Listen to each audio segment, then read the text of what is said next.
mukaan kaikki. Mä ajattelin vaan tässä esitellä joitakin ostoksia, mitä tein tuossa äskettäin. Eli nämä on semmosia harjoituspanoksia eri aseita varten. Ja se on sitä varten, että kun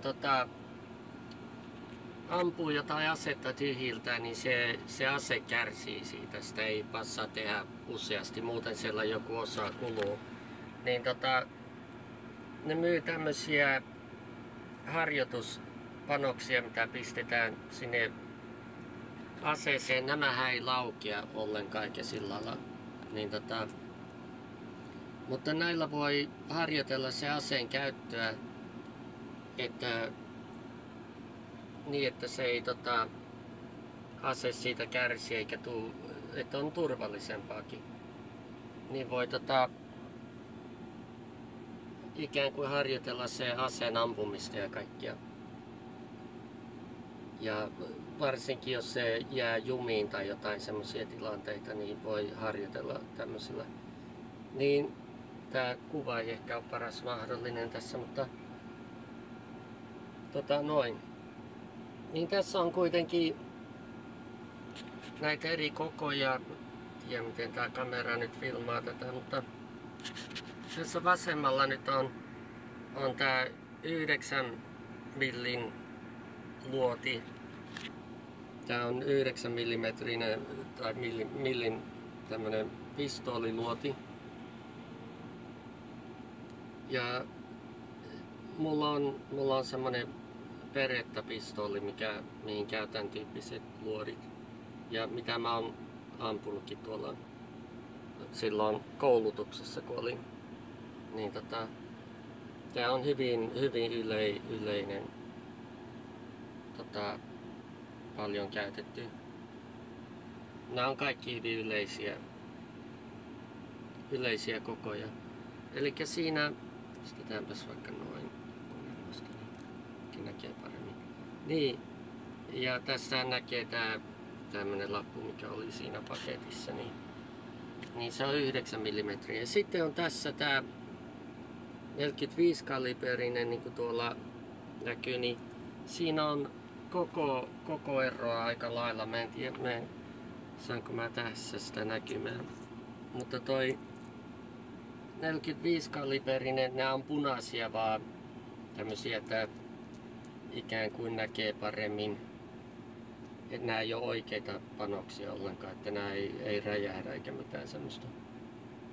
Niin kuitenkin toi 45 kaliberinen, se on hurjasti isompi kuin tää 9 mm, melkein tupla koko siinä. Jos se nyt tosta huomaa. Tuossa menee rekkoja ohi, niin toi valo vaihtuu noin. Niin. Tää on sitten se 45 tossa oikealla ja tää on se 9 millinen. Molemmat on hyvin yleisiä.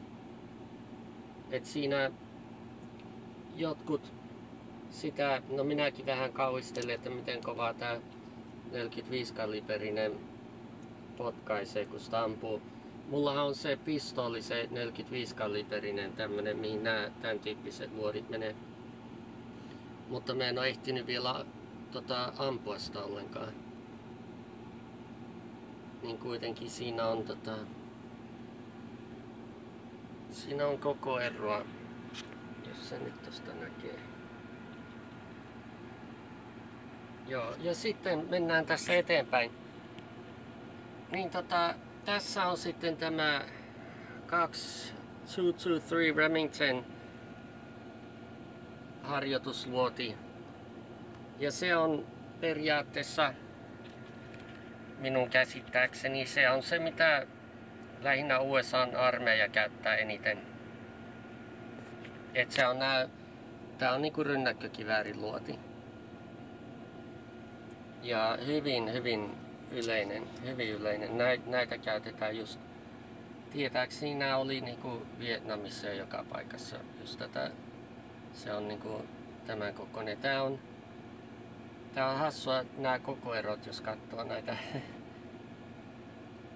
Niin joo, mitenks mä saisin tämän kuvattua? Eli tää on se samaa kokoa kuin mitä niissä rynnäkkökivääreissä. Ja minkä mä tilasinkin, se yhden rynnäkkökivääri, niin sitä varten mä ostinkin näitä. Voi harjoitella käyttöä turvallisesti, just sitä lataamista ja panoksen poistamista ja niin edelleen siltä. Ja jos katsoo, tuossa on se 45-kaliiperinen pistooliluoti. Niin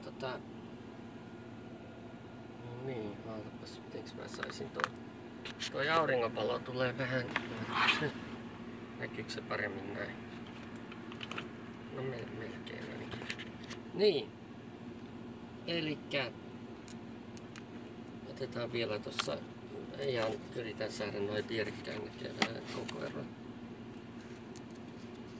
Elikkä nyt siinä on se Rynniksen luoti, sitten on se 45-kaliiperinen pistooliluoti ja sitten siinä on se 9 millinen tuossa vieressä. Et siinä on semmosia. Ja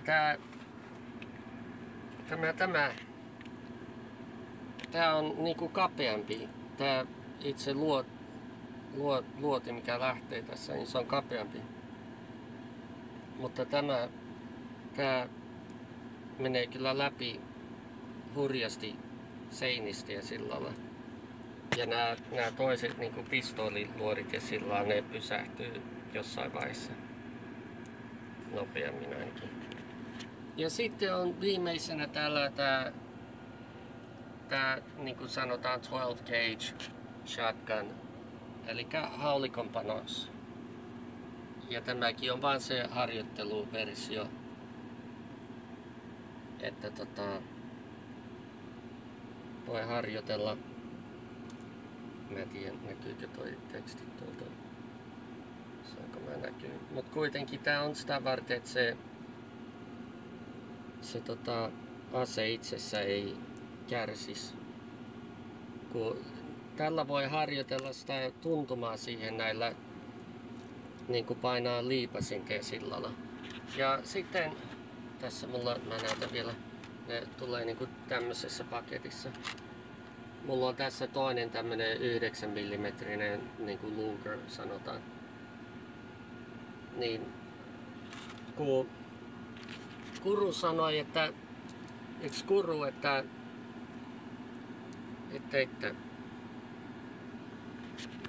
olisi hyvä pistää lippaan täyteen näitä sitä varten, että se pistoolin paino olisi semmonen kuin se todellisuudessa on, että se vähän vastaisi sitä.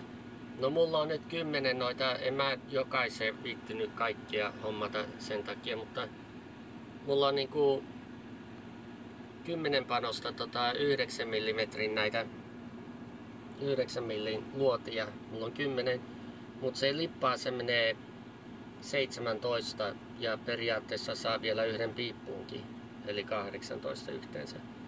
Mutta nää on sen verran, rupesi jo kukkarossa tuntua, ettei viittinyt ostaa niin paljon niitä. Et se 10 panosta jo saa jonkinlaisen tuntuman siinä. Ja mitäs vielä mä olisin näyttänyt? Mä hommasin, tässä näkee, ootapas nyt. Tässä on tää AR-15 M16 US Forces Scope Mount. Elikkä tämä on tiedä näkyykö toi teksti. Kuitenkin tää on siis siihen rynnäkkökivääriin. Ootapas mä voisin. No tää on. Ootapas hetkinen. Pieni hetki vain. Joo, ottakaa mä avaan tän paketin tässä. Niin katsotaan tuota osaa. No niin, elikkä hetkinen, tässä se nyt on. Elikkä tää on siihen oota mun sormetkin kameraissa. Niin tää on siihen rynnäkkökivääriin, mikä käyttää just nimenomaan näitä tämän tyyppisiä luoteja. Niin tää on siihen, kun siinä on semmoinen kahva siinä päällä, jos olette katsonut vaikka jossain sotaelokuvissa tai sillalla, niin niissä monissa on semmoinen kahva siinä päällä, mistä periaatteessa voi ottaa kiinni ja kantaa sitä asetta ja sillalla, ja siinä on samalla semmoinen tähtäin vempain. Niin tämä pistetään siihen päälle, tää ruuvataan, siinä on semmoinen reikä. Ja tää pistetään siihen päälle, niin tää on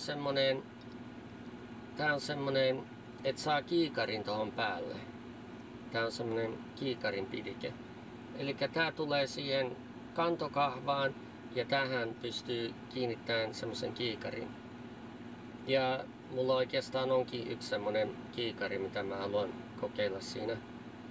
Ja sitten tästä pitäisi pystyä näkemään läpi sen kiväärin alkuperäisen tähtäimen, jos on tarve. Jos jostain syystä se kiikari ei toimi tai muuta, niin tästä vielä näkee katsoa sen kiväärin omaa tähtäintä. Että on semmonen. Ja näitä erilaisia osia saa valtavan määrän noihin just siihen määrätyn tyyppiseen niin kuin rynnäkkökivääri, mikä on se on semmonen, mitä sanotaan AR-15 ja sillä lailla. No, joka tapauksessa niitä osia on ihan satoja erilaisia osia myytävänä. Ja sitten vielä semmonen, että kun nämä aseet täytyy se puhdistaa ja öljytä sillä lailla. Tässä on nyt yksi tämmönen, mitä tuli ostettua. Mä en oo sillä lailla kurru, että mä tietäisin oikein tarkkaan, mikä on oikein hyvä ja toimiva ja mikä ei. Tämäkin on varmaan ihan ok. Ja sitten on tää on semmonen, millä putsataan ja öljytään asetta. Ja sitten on vielä tämmönen toinen, hommasin tämmöstä öljyä samaan tarkoitukseen.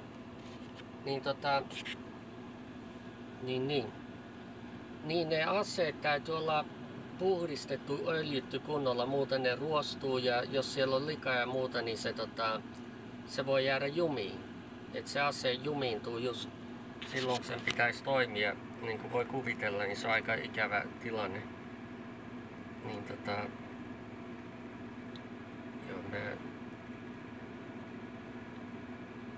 et sillä lailla, että semmoista vaan ajattelin esitellä näitä. Ja nämä on vaan harjoituspanoksia, nämä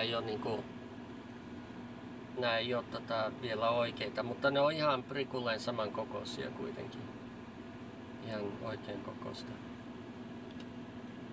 Et semmoista mä esittelen myöhemmin lisää erilaisia juttuja, että tää on mun yksi semmonen uusi harrastus ikään kuin, ja tuolla kaupassa oli ihan älytön määrä ihmisiä, jopa lapsiakin siellä aseosastolla. Kato, ihmiset tulee koko perheensä kanssa sinne, tekee asekauppoja ja sillä lailla.